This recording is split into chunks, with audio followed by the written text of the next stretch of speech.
distinguished faculty and staff, talented school leadership program students, marvelous parents, and supportive family members and friends. My name is Mary Grassa O'Neill, and I am the Faculty Director of the School Leadership Master's Program. I bring greetings from our outstanding SLP faculty, Irvin Scott, Drew Eckelson, Deborah Jewel Sherman, Rhoda Schneider, and Rick Malvoin, and from Abby Bloom, our marvelous SLP administrator, as well as from our wonderful coaches and teaching fellows.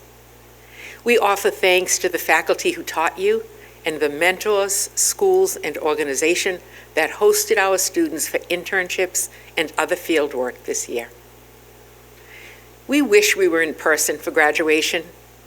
Understanding why we have to be online doesn't make it any easier. Your health and safety and that of our community is paramount. On the bright side, because this is being taped, all of your supporters can participate from wherever they are in the world. Welcome, one and all. We have missed meeting you in person, and we know that you have missed meeting us and one another. If absence makes the heart grow fonder, you can rest assured you're the most beloved class in the history of HGSE. You've made history in other ways too. The pandemic, the first in more than a century. You've been cooped up, had no social interaction, or too much social interaction with everyone crowded in at home. School closings, fear of contracting a life-threatening virus, fighting for social justice. In the midst of these world and national crises, you were accepted to Harvard. I called and spoke to each of our spring admits to let you know about all the changes the pandemic would cause here. Not on campus, remote all year, buildings closed, no licensure program, no internships, no admissions deferrals. Some of you had already uprooted your whole family and moved across the country or the world to Cambridge, Mass. You were shocked, stunned, and upset, yet your responses were gracious. Simultaneously, another historic first when HGSE petitioned and was granted permission to create a part-time master's program, something we thought would never happen here, and many more students enrolled. Despite the many changes, more than 90% of you enrolled, and I am thrilled that you did. I knew then that you were brave, courageous, and bold, and that this was going to be one of the best SLP cohorts ever. And you are. Congratulations to each and every one of you. You rose above the challenges of this unusual year and managed to complete all the requirements of the rigorous school leadership program. And you did so with distinction. Bravo. You are moving into leadership at a time when we have a national shortage of leaders. We need you leading our schools, our nonprofits, our entrepreneurial ventures. We need you now more than ever, and our students are counting on you to create and lead organizations where they can thrive. We've already established that leadership is not about you, it's about empowering others to do their best work. Or, as the Reverend Dr. Martin Luther King describes leadership, it's being more thou-centered than I-centered. How do we become more thou than I-centered? We do it by demonstrating caring and kindness. Relationship development is key. Leaders need to be intentional and systematic about this work. Have you ever had a situation where you bumped into someone you know? They see you but seem to look through you and do not acknowledge you? It's as though you're invisible. It makes you feel rejected. And no one wants to feel as though they don't merit a greeting. I once worked for a boss who didn't even know our names. He'd refer to us as that big guy in the annex or the music teacher. Relationship building includes focusing on small actions like knowing people's names, greeting people the first time you see them each day. Simple actions like these may seem minor or insignificant, but can have a big impact on a person's sense of being known, appreciated, and feeling a sense of belonging within the community. How do you know what you're doing is working? Collect evidence.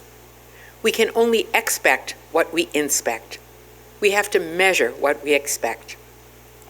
We do this all the time with academic achievement, but we can also collect data from students and staff about the nature of their relationships and whether they think our organization is enacting espoused values like caring and kindness.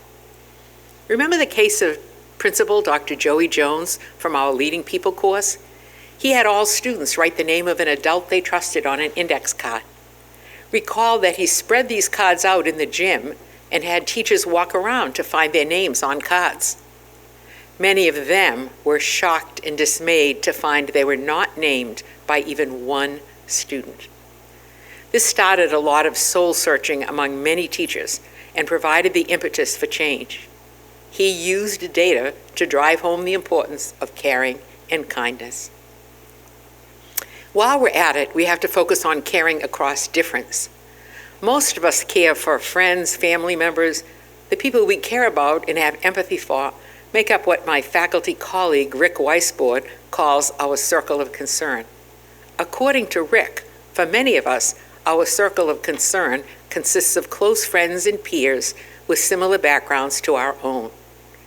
Engaging with those folks is relatively easy. However, to sustain a culture of caring, leaders have to grapple with the challenge of getting people to care for people who might be different in some way. Different in terms of gender, class, race, sexual orientation, or many other characteristics. In other words, he says we need to expand our own circle and get our people to expand their circles. We have students who come to HGSE and confide in us that they don't have friends who are different from them. They are missing so much. Remember, Deborah Jewel Sherman has told us, people who look like you are not necessarily your friend, and those who don't look like you are not necessarily your enemy. We have to earn respect and build trust. Successful leaders are as successful and powerful as their sphere of influence. By sphere of influence, I'm talking about the number of people who would follow you. Some leaders believe that once they're a leader and they have a title, people will automatically follow them, and that you don't really need to be nice to anyone anymore. This is just not true. If we don't earn respect and trust, sooner or later it catches up with us and can capsize our leadership boat. When we develop a caring culture, it helps employees perform better. Employees who are part of a caring culture tend to perform a lot better. One of the best things we can do as leaders to increase the morale and effectiveness of employees is to demonstrate we care about them. This can sometimes be as simple as showing an interest in what's going on in their lives. Leadership is not a right that entitles us to treat people in the hierarchy below us poorly. Genuine leaders carve out time for other people regardless of how busy they are. They make us feel important. They treat others the way they expect to be treated themselves. You've heard, do unto others as you would have them do unto you. In the long run, this creates a very collaborative work environment that enhances productivity and inspires trying new things. When employees know they're not going to be unfairly penalized for taking constructive risks, they're more amenable to being innovative. Remember these lessons from Amy Edmondson and Monica Higgins about the importance of psychological safety. It's really important to deliver our messages with sensitivity and without harsh criticism. Practically every one of us falls short of expected performance at some time. This shouldn't be a trigger for us to unleash harsh criticism on our employees. Sometimes harsh criticism is delivered in public in the presence of our employees' peers and subordinates. Think what this does to the employee's psyche and motivation levels, what it would or has done to you. Remember, we should always praise in public and chastise in private, and always give people their dignity. learning to separate the action from the individual. We also have to practice self-care so we can really care for our people. Imagine for a minute you're on an airplane. The pilot announces, "We're approaching great turbulence." The oxygen masks drop down.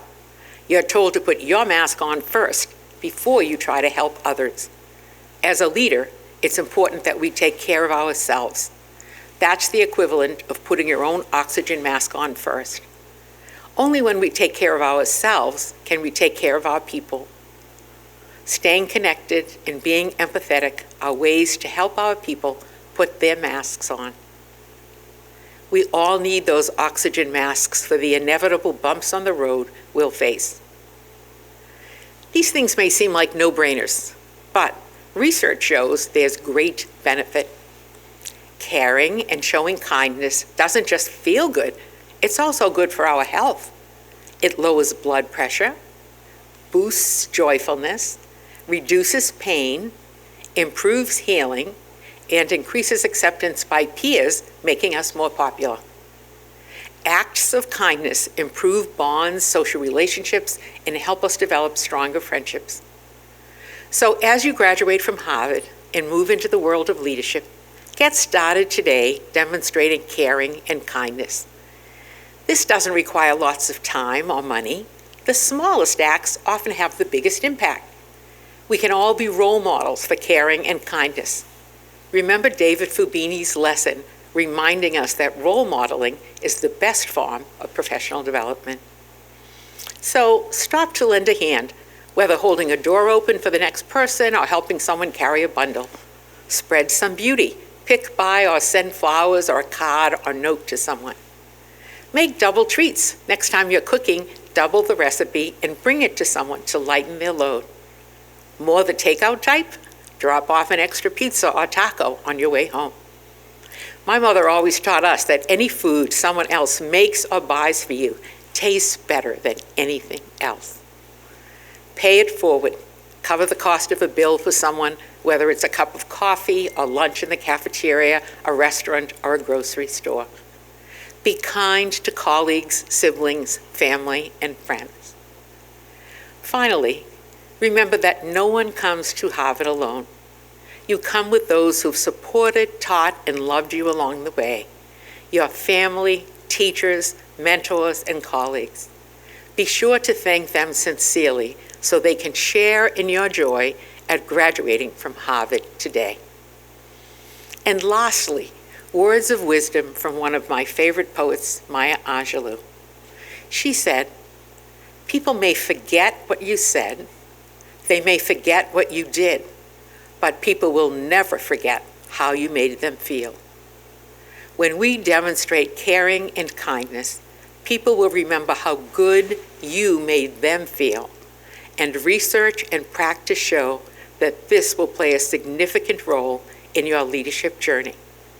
Congratulations again. I've been thrilled to work with you all year. Good luck and Godspeed.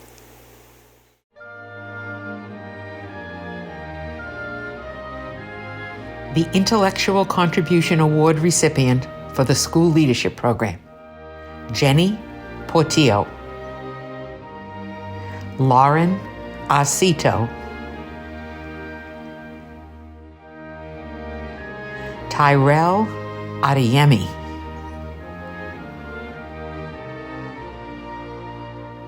Marisa Ayala.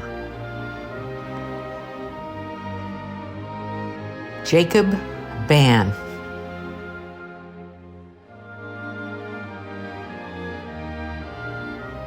Navras Bilamoria. Bernie Bristow.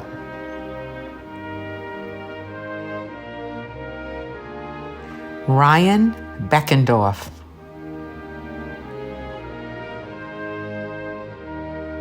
Lisa Sanka.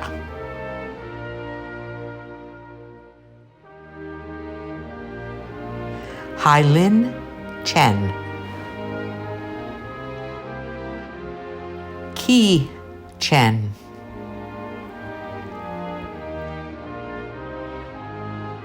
Kevin Choi.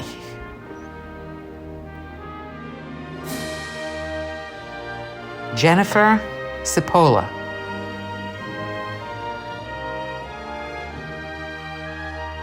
Emily Cook.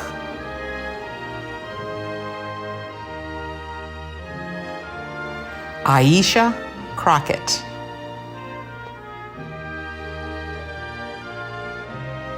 Arvin Singh Dang. Angela Daniel.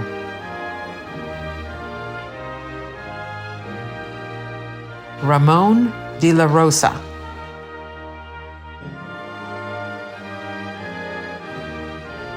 Elizabeth Duquette.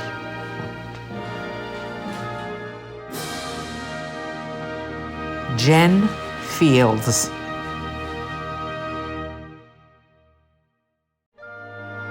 Matthew Guyden.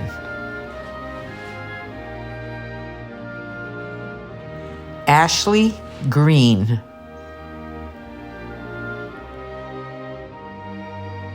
Lindsay Renee Holmes. Nicholas Jackson.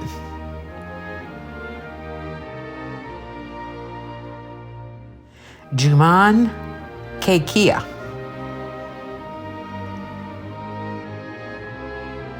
Akbar Khawaja.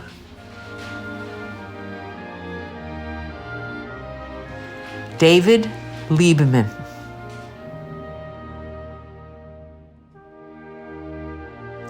Janine Lumiere Couch. Ma Lin Lin.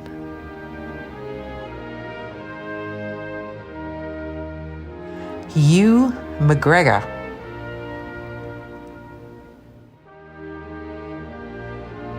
Kim McCabe.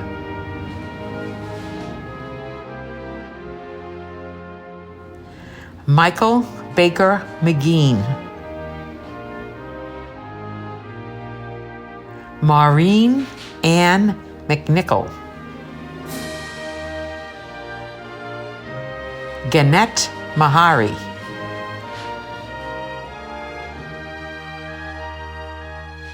Modesto Montero. Fernie Reyes.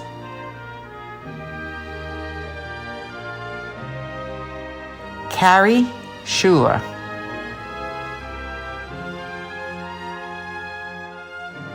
Rita Shona Simpson.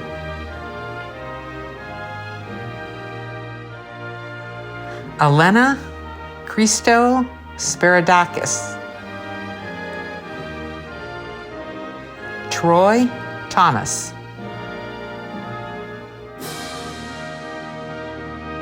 Cornelius Troy.